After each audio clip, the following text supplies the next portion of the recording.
Somaliland ha noolaato.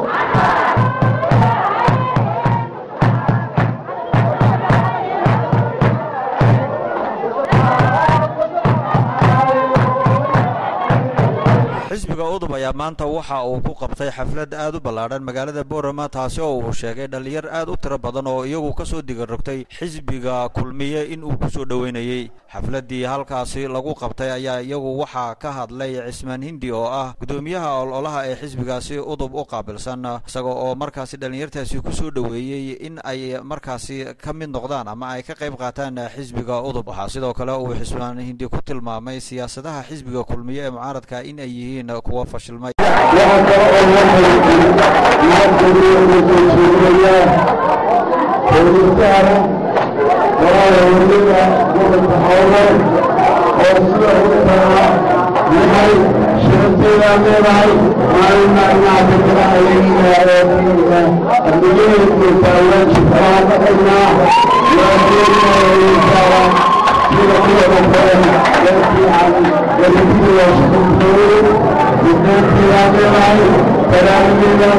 sidoo kale waxaa halkaasi shahaado sharaf lagu guddoonsiiyay Sahra Xuseen oo ah hooyo loo aqoonsaday in ay iyadu markaasi halgan dheer u soo gashay xisbiga udub iyo hawlihiisu sidii ay meelmar markaasi iyagu ay u noqon lahaayeen madaxdii halkaasi ka soo qayb gashay ama ka hadashay oo uu ka mid ahaa Cabdulcasiis Xuseen Raage oo isaguna ah gudoomiyaha xisbiga udub ee gobolka Awdal ayaa waxa uu muujiyay sida uu ugu faraxsan yahay una soo dhaweeyay oo uu tilmaamay in xisbigoodu uu yahay mid u diyaar garoobay ololaha sidii kaalin la xadlo uga qaadan lahaa Xasan Ciise